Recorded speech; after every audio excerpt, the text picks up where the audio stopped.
الحمد لله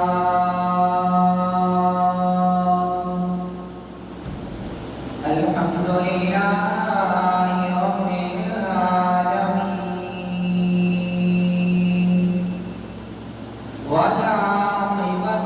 للمتقين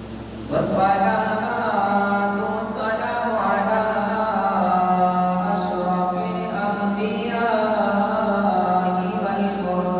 والمرسلين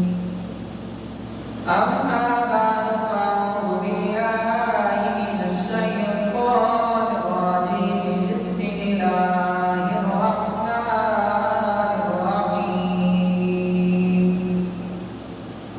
قال الله تبارك وتعالى في القرآن المجيد والفرقان الحميد لقد من الله على المؤمنين إذ بعث فيهم رسولا من أنفسهم يتلو عليهم آياته آمنت بالله صدق الله مولانا العظيم وصدق رسوله النبي الكريم الأمين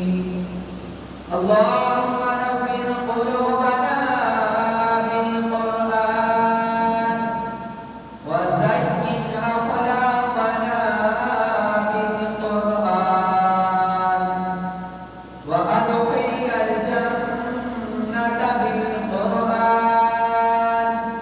ونجنا من النار بالقرآن قال الله تبارك وتعالى في شان حبيبه مخبرا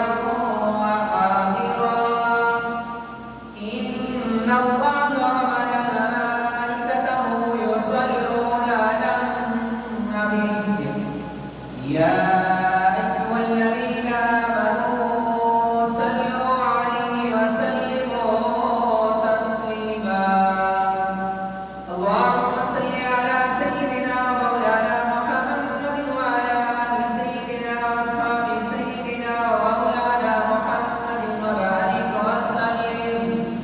صلاة وسلام عليك يا سيدي يا رسول الله صلاة وسلام عليك يا سيدي يا حبيب الله وعلى آلك وأصحابك يا سيدي يا رحمة للعالمين تمام سلام اس رب العالمین کے لیے جو خالق کی کل کائنات بھی ہے اور مالک کی شجاعت بھی تمام درود و سلام نبی مکرم شفیع معظم والی کونین جناب احمد مجتبی محمد مصطفیٰ صلی اللہ علیہ وآلہ وسلم کی عظیم بارگاہ میں پیش کرنے کے بعد معزز سامعین کرام السلام علیکم ورحمۃ اللہ وبرکاتہ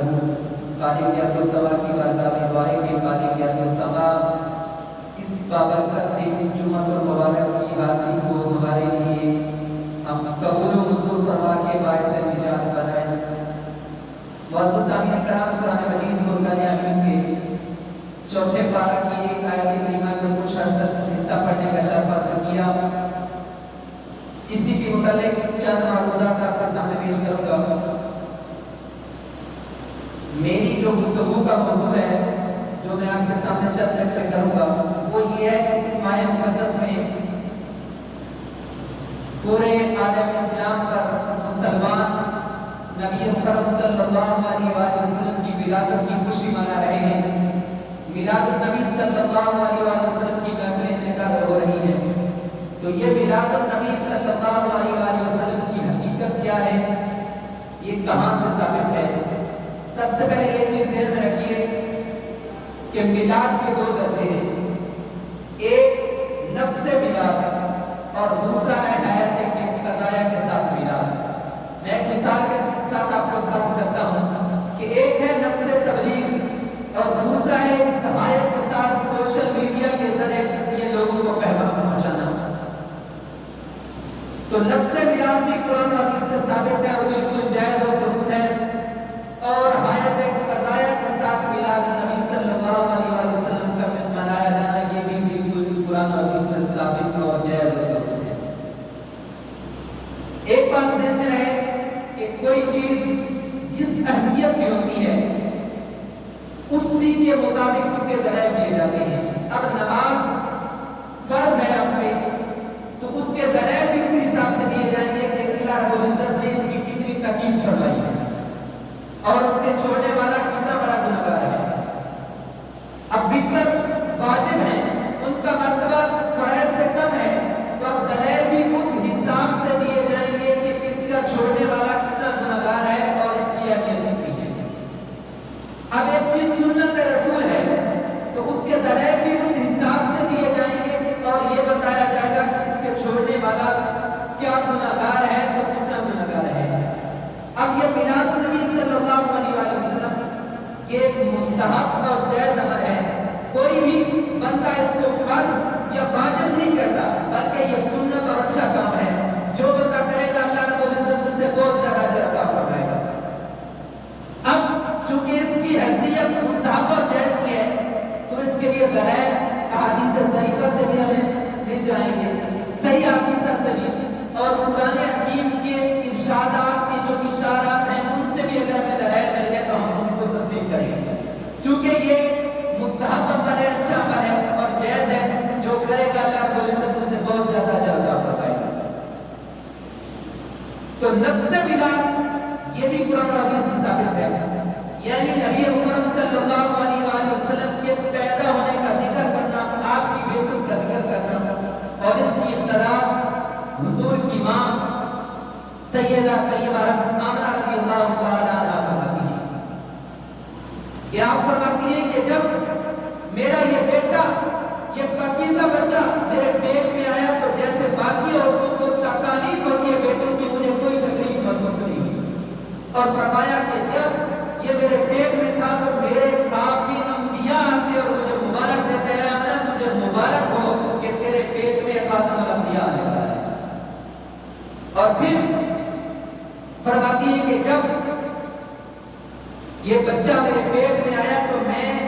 اتنی روشنی تھی میرے لیے کہ میں شام کے محلات دیکھتی تھی. اور فرماتی ہے کہ یہ وہ بچہ ہے کہ جب اس دنیا پر آتا ہے اس وقت چونکہ یہ عام لائٹیں روشنیاں نہیں تھی تو اندھیرے ہوتے تھے. فرمایا جب یہ دنیا پر آتا ہے تو ہر طرف روشنی روشنی چھا جاتی ہے. اور فرماتی ہے کہ اللہ رب العزت کی طرف سے 3 جھنڈے لگا دیے جاتے ہیں, ایک مشرق میں, ایک مغرب میں اور ایک کعبۃ اللہ کی چھت پر. اور دوسرا ہے حیات قضائیہ کے ساتھ, یعنی میلاد النبی صلی اللہ علیہ وسلم کے موقع پر نبی اکرم صلی اللہ علیہ وسلم کے اخلاق حسنہ کا ذکر کرنا, جیسے ہمارے یہاں ہوتا ہے. آپ کا حسن کا ذکر کرنا, آپ کی سیرت کا ذکر کرنا, جیسا جو منایا جا رہا ہے, اور آپ کا ذکر خیر کرنا اور انبیاء کا ذکر کرنا, یہ قرآن سے ثابت ہے. رب فرماتا ہے کہ وَاذْكُرْ فِي الْكِتَابِ مُوسَىٰ وَاذْكُرْ فِي الْكِتَابِ إِبْرَاهِيمَ وَاذْكُرْ فِي الْكِتَابِ إِسْمَاعِيلَ. تو جب اللہ رب العزت خود فرما رہا ہے کہ میرے انبیاء کا ذکر کرو اور پہلے انبیاء رسول کا, تو پھر خاتم الانبیاء صلی اللہ علیہ وسلم جن کی خاطر کائنات بنائی گئی ان کا کیوں نہ ذکر کریں. اور اسی طرح رب فرماتا ہے کہ جب وَأَمَّا بِنِعْمَةِ رَبِّكَ فَحَدِّثْ, میری نعمتوں کا خوب چرچا کرو. تو بتائیے مجھے کہ کیا نبی اکرم صلی اللہ علیہ وسلم سے بڑھ کر بھی کوئی نعمت ہے؟ اگر نہیں تو سب سے زیادہ چرچا تو نبی اکرم صلی اللہ علیہ وسلم کا کرنا چاہیے. تو یہ جو ہم تذکرے کرتے ہیں نبی اکرم صلی اللہ علیہ وسلم کی ولادت کے ہوں یا آپ کے اخلاق حسنہ کے ہوں یا آپ کی سیرت کے چند رخ پیش کیے جائیں یا آپ کے فضائل بیان کیے جائیں, تو یہ بھی ہمیں قرآن و حدیث سے ملتا ہے. اور اللہ رب العزت ارشاد فرماتا ہے لَقَدْ مَنَّ اللَّهُ عَلَى الْمُؤْمِنِينَ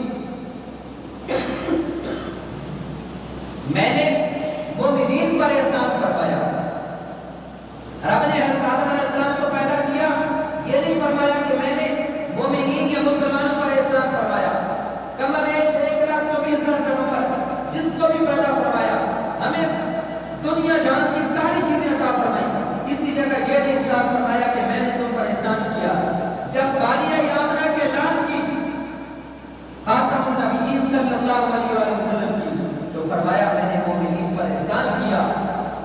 لقد من اللہ علی المؤمنین اذ بعث فیہم رسولا من انفسہم، میں نے مومنین پر احسان کیا کہ ان میں انہی میں سے اپنا رسول بھیجا جو ان پر آیات کی تلاوت کرتا ہے اور ان کو پاکیزہ کرتا ہے، ان کو حکمت کی باتیں سناتا ہے۔ تو جب اللہ رب العزت خود فرما رہا ہے کہ میں نے مومنین پر احسان کیا ہے، نبی مکرم صلی اللہ علیہ وآلہ وسلم کی پیدائش کے ساتھ، تو پھر مومن کو تو یہ چاہیے کہ رب جو خود فرما رہا ہے کہ میں نے مومن پر احسان کیا، تو اس احسان کے بدلے میں کم از کم اس کا ذکر خیر تو کرے، کیونکہ دوسرے مقام پر رب ارشاد فرماتا ہے کہ میری نعمتوں کا خوب چرچا کرو۔ تو جس کے متعلق